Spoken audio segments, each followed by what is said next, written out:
Hi everyone, you're with Tesla Tom. Thanks so much for joining us on Ludicrous Feed. Well, today I want to talk about full self-driving, and we're going to ask the big question today: is it worth the money that you pay for?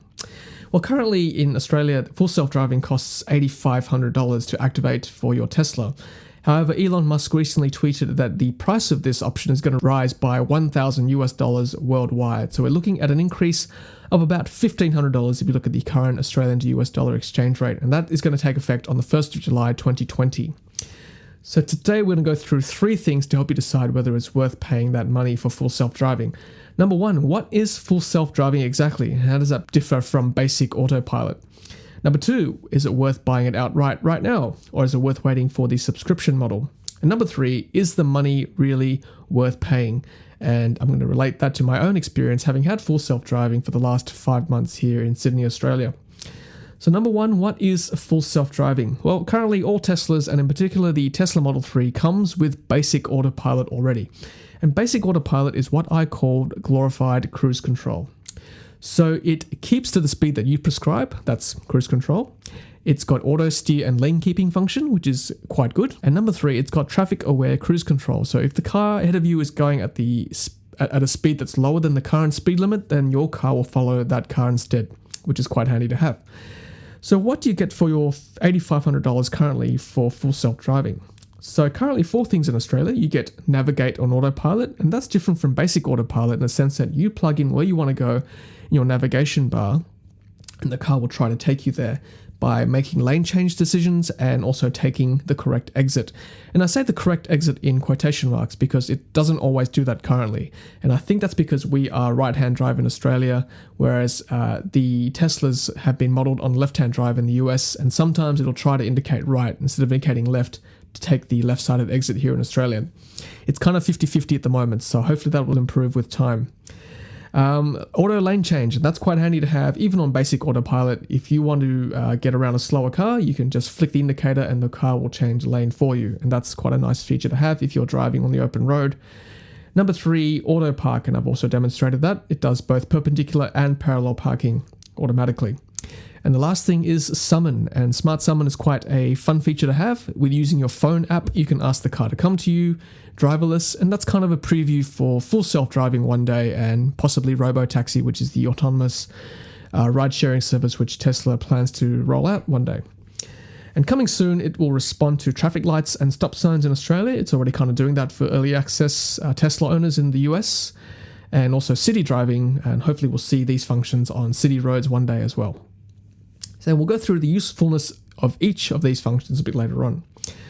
So number two, is it worth buying it outright today, or is it worth waiting for the subscription model? So Elon Musk has actually alluded to the fact that the full self-driving will come as a subscription model very soon. He sort of mentioned that in the recent earnings call, and we're still guessing as to how much this is going to cost, but a lot of the consensus out there is it's probably going to be about $100 per month, and maybe $150 Australian dollars, maybe $200 here in Australia. So if it's somewhere between $150 to $200, you're looking at about $1,500 per year. It's going to cost you. So if you're owning or if you're planning to own your Tesla Model 3 for more than 5 to 6 years, then it may make sense financially to purchase it outright right now rather than subscribing it. I'm not sure whether it's a contract or a month-to-month non-contract subscription. If it's month-to-month and you don't do much road trip driving or open road driving, then it may be worth your time to subscribe rather than paying the full $8,500 or $10,000 outright today. So that's just something to think about. And also, certainly, if you're thinking of buying it, I would strongly suggest you buy the full self-driving option post-delivery here in Australia to avoid the luxury car tax. Anything over $75,000, you are subject to a 33-cent luxury car tax to every dollar. And for $8,500 or even $10,000, that's a potential saving of $2,000 to $3,000 to $4,000 on a full self-driving purchase. So keep that in mind. Add full self-driving after you take delivery. That's the smart thing to do, in my opinion. And it's also very easy to buy full self-driving. Just go into your Tesla account and essentially click purchase with a valid credit card, and away you go. It's very easy indeed. Now, the last question is it worth it? And that's a very difficult question to answer. It really depends on your situation. So I've had full self-driving now for the last 5 months, and I must say it is handy to have. It's nice to have that auto lane change even on basic autopilot, which is essentially what I use on our daily drive. Rather than navigate on autopilot, I live in the city, so we don't really take many trips on highways or road trips currently. So auto lane change is handy to have, getting around slower cars. If you take a lot of road trips, or if you drive in an area where there is a lot of highways, if you need to drive a lot for work for whatever reason, then it might be worth buying, because if you're driving a lot on open roads, then having that auto lane change function is quite a handy thing to have. Auto park I personally don't use too much of, so I don't rate it too highly. I still think I can do a better job than the car, so I don't quite trust it enough just yet. From the times I've seen it, it's quite a slow maneuver. But you know, if you don't have the confidence to park well yourself, then this might be something you might want to look at. Last thing is summon, and certainly I've only used this a couple of times to demonstrate it for the YouTube channel, but certainly something I don't use day to day. If you've got a tight garage or parking spot, then it might be something useful to have, because you can get out of the car and you can use your phone to reverse or forward park. The other thing that Summon is handy for is HomeLink. Now we've got HomeLink garage door opening for the Tesla, which I've demonstrated as well how to install, and that, I must say, has been quite a handy feature to have.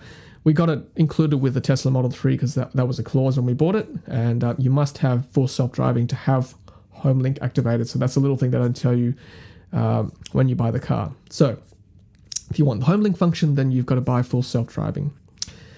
So guys, that's essentially my thoughts on full self-driving.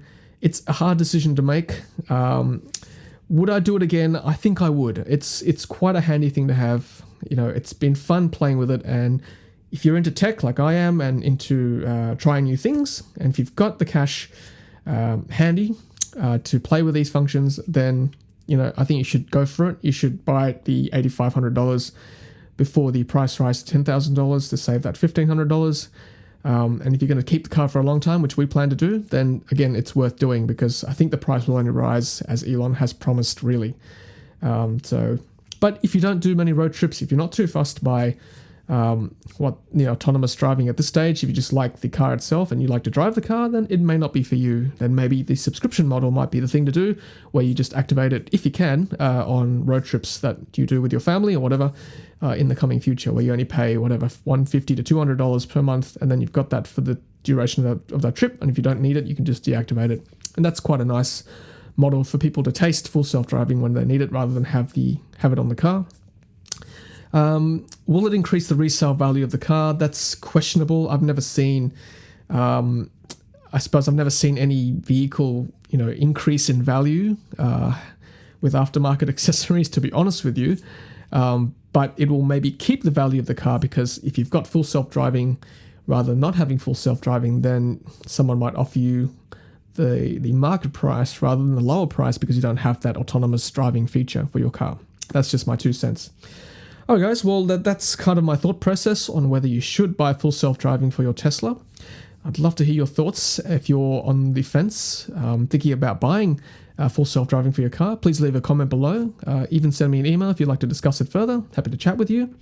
But otherwise, thanks for watching guys. Keep safe, take care of yourselves, and until next time, happy charging.